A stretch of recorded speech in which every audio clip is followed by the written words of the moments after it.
Welcome to इंटेलेक्टस chemistry. मैं पुनीत दुबे आप सभी का स्वागत करता हूं। आज हम लोग देखेंगे aliphatic electrophilic substitution reaction. Previous video में हमने न्यूक्लियोफिलिक सब्स्टिट्यूशन रिएक्शन को हमने ख़त्म किया था, फिर उसके बाद एरोमेटिक, फिर factors affecting all the things we have covered. आज हम लोग इलेक्ट्रोफिलिक सब्स्टिट्यूशन रिएक्शन पढ़ेंगे। ठीक है, उसका पहला पार्ट है, छोटा सा टॉपिक है एलिफैटिक इलेक्ट्रोफिलिक सब्स्टिट्यूशन रिएक्शन, क्योंकि ये electrophilic substitution reaction is a main course of the aromatic system. Okay, ये सबसे ज़्यादा इंपॉर्टेंट होता है। सबसे ज़्यादा रिएक्शन जो हमको इलेक्ट्रोफिलिक का देखने को मिलता है वो एरोमेटिक सिस्टम में दिखता है।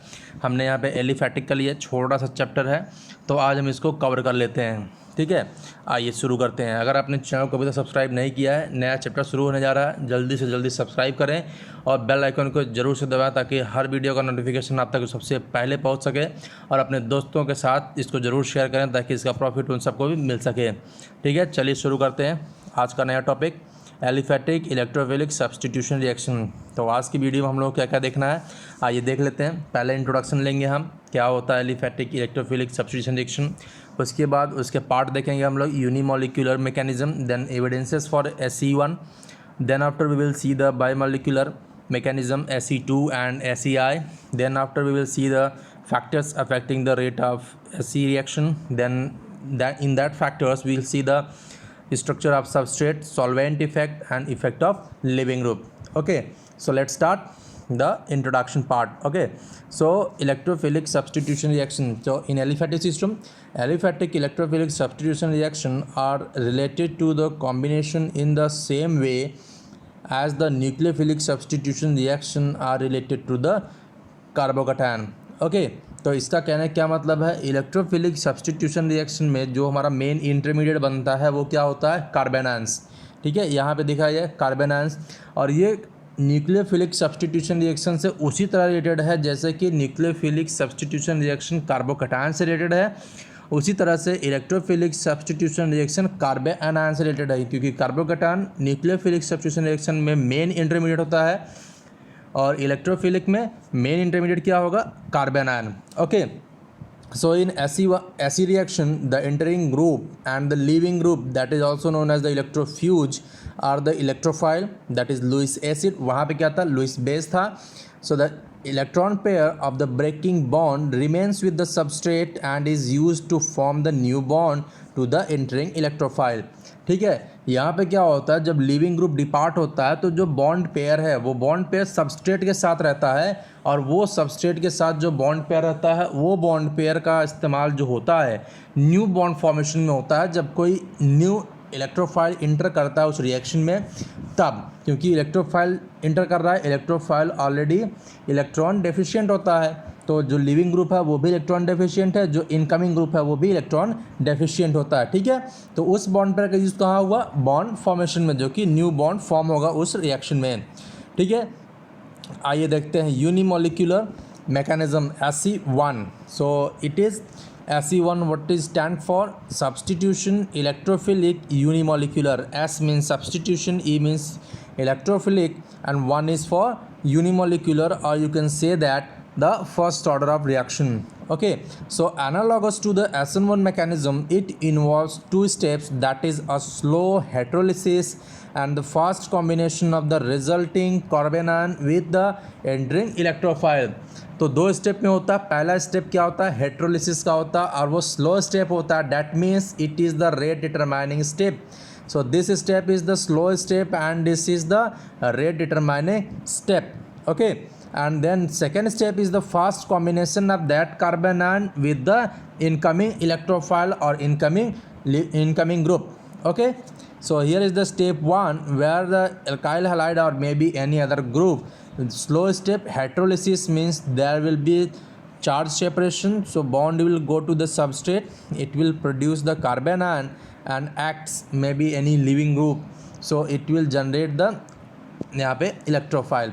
okay, so next step is the combination of these carbon ion with the new electrophile, it will form the new substrate as a product। okay, so this is the unimolecular mechanism for SE1, and this electrophilic substitution can occur when the leaving group is more electropositive than the carbon।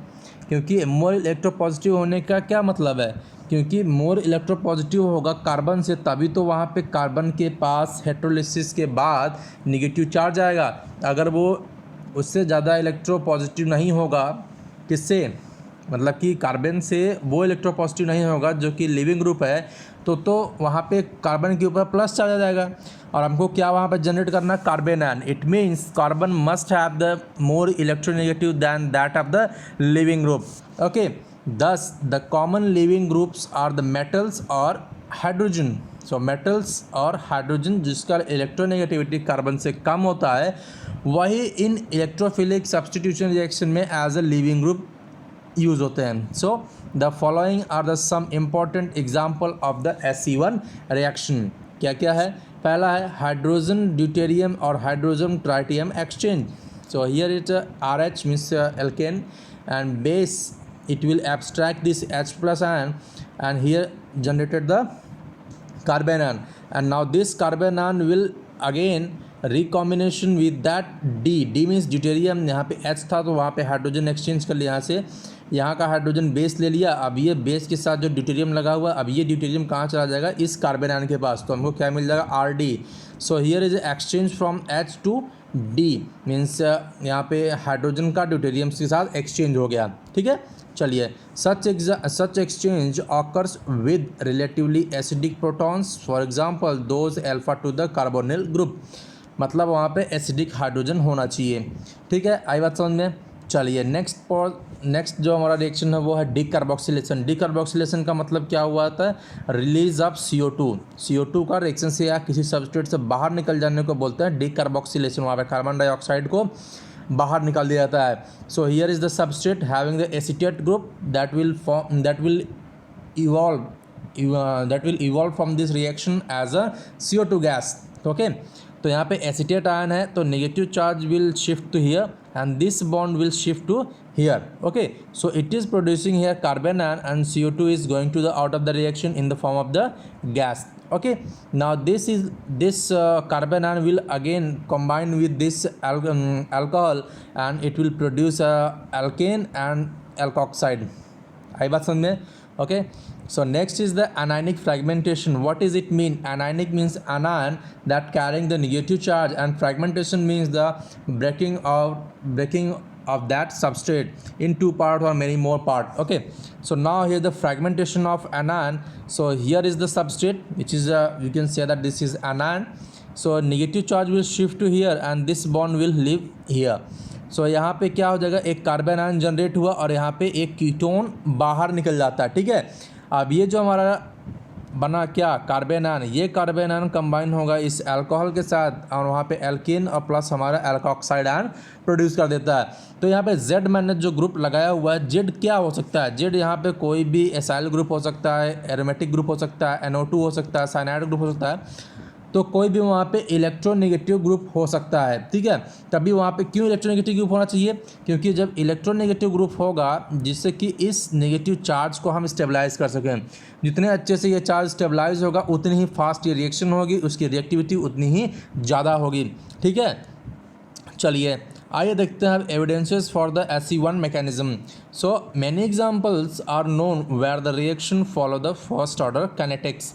तो order क्या है हमारे, first kinetics है। तो यहाँ पे SE1 जो कि हम उसको डिनोट कर रहे हैं substitution electrophilic unimolecular, that means first order reaction. So according to the kinetic study we can say here this reaction follow the first order kinetics. Okay, so SN1 reaction do not occur at bridge head carbon. क्यों नहीं होता था, क्योंकि वहाँ पे planarity नहीं होती थी in 2-to-1 bicyclic system, because planar carbocation can not form. क्योंकि कार्बोकटायन जब बनता है तो वहाँ पे hybridization there must be sp2 at sp2 means planar. Okay, so वहाँ पे प्लेनर होने की वजह से कार्बोकटायन का फॉर्मेशन नहीं होता था, इसमें SN1 में एट दीज कार्बन्स। ठीक है, अब कार्बन आयन की बात करते हैं। Carbanion not stabilize by resonance need not to be planar. Carbanion हमारा जो है रेजोनेंस के थ्रू स्टेबलाइज भी नहीं होता है और वहाँ पे प्लेनरिटी की भी कोई आवश्यकता नहीं है। Hence SE1 reaction readily occur at bridge head carbon. Bridge head carbon पे हो रहा है, that means it is SE1 reaction, electrophilic reaction. ठीक है, आई बात समझ में। चलिए अब देखते हैं by molecular mechanism Fe2 and SeI. Fe2 mechanism, Fe2 reaction occur with the organometallics that have a considerable degree of covalent character or with carbon-hydrogen bond under conditions not sufficiently basic for proton removal. यहाँ पे क्या हुआ, Fe2 reaction हम वहाँ पे कराते हैं, किसके साथ होता है ये, ऑर्गेनोमेटेलिक्स के साथ. ठीक है, वहाँ पे ऑर्गेनोमेटेलिक्स के पास क्या होता है, greater degree of considerable degree of covalent character होता है, या फिर कार्बन हाइड्रोजन बॉन्ड इस कंडीशन में नहीं होते हैं कि वहाँ से प्रोटॉन को आसानी से रिमूव किया जा सके. ठीक है, तो यहाँ पे क्या होता है, Fe2 मैकेनिज्म ऑर्गेनोमेटेलिक्स के साथ कराया जाता है. ठीक, आइए नेक्स्ट पॉइंट क्या है यहाँ पे, aliphatic Fe2 mechanism are the analogous to the SN2 mechanism. SN2 की तरह क्यों है, क्योंकि यहाँ पे फ्रंट और बैक तो दोनों तरह से हो रहा है, लेकिन हम SN2 में क्या होता है, केवल बैक साइड से अटैक होता है. क्यों, क्योंकि वहाँ पे हिंड्रेंस होता है, और यहाँ पे क्या होगा, फ्रंट साइड से और बैक साइड से दोनों तरफ से होता है. तो यहाँ पे एनालॉगसली वहाँ पे रिजेंबल करता है, क्योंकि बैक साइड अटैक भी यहाँ पे होता है. So in SN2 reaction, the attack of entering group nucleophile can takes place only from the back side of the leaving group due to the repulsion between the electron cloud. ठीक है, SN2 की बात हो गई यहाँ पे. On the other hand, in the Fe2 mechanism, the attack of the species attacking species is an electrophile which brings the substrate only a vacant orbital. Vacant orbital होगा तो वहाँ पे क्या होगा, repulsion के chances नहीं होते. Vacant orbital causing no repulsion, thus the back side or the front side attack is possible. जब कोई रिपल्सन ही नहीं होगा तो वहाँ पे बैक साइड अटैक भी कर सकता है और फ्रंट साइड से भी अटैक कर सकता है. तो वहाँ पे दोनों पॉसिबिलिटी बनती है, किसमें, Fe2 मैकेनिज्म में. ठीक है, आई बात समझ में. आइए, if the attack occurs from the front side then the mechanism is called as the Fe2 front, and if the attack takes place from the back side then mechanism is called the Fe2 back. इसको हम denote करते हैं Fe2 front, Fe2 back. Fe2 front मतलब front side attack, Fe2 back मतलब back side attack. आई बात समझ में. एग्जांपल देखते हैं यहाँ पे. ये हमारा क्या हुआ, एक सबस्ट्रेट है, यहाँ पे फ्रंट साइड अटैक होगा, यहाँ से बॉन्ड मूव करके जाएगा इस इलेक्ट्रोफाइल की तरफ, और ये हमारा निकल के चला जाएगा एक यहाँ पे लिविंग ग्रुप डिपार्ट हो जाएगा. ठीक, तो यहाँ पे हमें क्या बन गया, नया रिएक्शन बन गया. रिटेंशन ऑफ कॉन्फ़िगरेशन होता है, जब फ्रंट साइड से अटैक होगा तो वहाँ पे कॉन्फ़िगरेशन का रिटेन करेगा, रिटेंशन ऑफ कॉन्फ़िगरेशन. अब बात करते हैं बैक साइड अटैक में. जैसा कि SN2 मैकेनिज्म में बैक साइड अटैक होता है तो वहाँ पे जो प्रोडक्ट मिलता है उसका जो कॉन्फ़िगरेशन है वो इन्वर्ट हो जाता है, जस्ट अपोजिट. D लिए हैं तो L, R लिए हैं तो S, S लिए हैं तो R, इस तरह से क्या होता है, वो इन्वर्जन हो जाता है वहाँ पे. उसी तरह से Fe2 का जब बैक अटैक होता है तो वहाँ पे फिर से इन्वर्जन ऑफ कॉन्फ़िगरेशन होता है. ठीक है, आई बात समझ में. तो ये हमारा हो गया इन्वर्जन, बैक साइड अटैक, और रिटेंशन फ्रंट साइड अटैक. आई बात समझ में. आइए आप देखते हैं SeI मैकेनिज्म. ये क्या होता है SeI mechanism, when the electrophile attack from the front end a portion of it assisted in the removal of the leaving group by forming a bond with the living group at the same time when the new carbon CY bond is formed, the mechanism is called SeI, substitution electrophilic internal. मतलब क्या हुआ, जब वहाँ पे electrophile attack करता है front side से तो वहाँ पे क्या होता है, वहाँ पे जो एक लिविंग ग्रुप होता है वो खुद वहाँ पे असिस्ट करता है, जो कि या तो वो लिविंग ग्रुप का पार्ट होता ना तो वो अटैकिंग स्पीसीज़ का पार्ट होता है या तो वो सबस्ट्रेट का पार्ट होता है. तो यहाँ पे क्या बोल रहे हैं, attacking from the front side and a portion of it assisted in the removal of the leaving group. यहाँ पे Y हमारा एक अटैकिंग स्पीसीज़ है, इसी से बॉन्डेड हमारा Z भी एक इनकमिंग ग्रुप ही बोल सकते हैं. अब ये Z के पास जो हमारा बॉन्ड है ये असिस्ट कर रहा है इस लिविंग ग्रुप को रिमूव करने में. Z के साथ X की बॉन्डिंग हो जाएगी तो हमारा Y as an electrophile it will bind to the carbon. तो वही बोल रहा है कि इसी का एक पार्ट उसमें वहाँ पे लिविंग ग्रुप को डिपार्ट होने में जब हेल्प करता है, assisting the removal of the living group by following a bond with the living group, okay, at the same time when the new carbon Y bond is formed. Same time पे simultaneous वहाँ पे वो भी reaction होती है जब Z और x form करता है और सी और वाई का बॉन्ड फॉर्म होता है उसी टाइम पे। तो इस तरह का जो मैकेनिज्म होता है उसको क्या बोलते हैं, SEI mechanism. SEI means substitution electrophilic internal मतलब वहाँ पे सबस्ट्रेट ही इन्वॉल्व होता है एक लिविंग ग्रुप का जो हमारा इलेक्ट्रोफाइल है उसी का कोई मेंबर लिविंग ग्रुप को डिपार्ट करने में हेल्प करता है, तो वहाँ पे क्या हो जाएगा, इंटरनली वो इन्वॉल्व होता है, तो वहाँ substitution electrophilic internal mechanism follow होता है। और यहाँ पे भी रिटेंशन ऑफ कॉन्फ़िगरेशन होता है क्योंकि यहाँ पर भी फ्रंट साइड अटैक हो रहा है। ठीक है, आई बात समझ में। आइए अब देखते हैं factors affecting the reactivity in the AC reaction. So first is the effect of substrate structure. Substrate के स्ट्रक्चर से उस पर क्या इफेक्ट पड़ता है आइए देखते हैं। The rate of SE1 reaction are increased by the electron withdrawing group and the electron donating group decreases the rate. क्यों, वाई इट इज़ हैपनिंग। याद होगा आपको जब मैंने SE1 पढ़ाया वहाँ पे, तो आपने देखा कि वहाँ पे कार्बो एनायन बनता है। ठीक है, अब कार्बो एनायन की स्टेबिलिटी क्या होती है ये मैंने इंटरमीडिएट पार्ट में कवर किया हुआ है, मैं लिंक शेयर कर दूंगा, आप लोग वहाँ पे जाकर उसको देखें एक बार।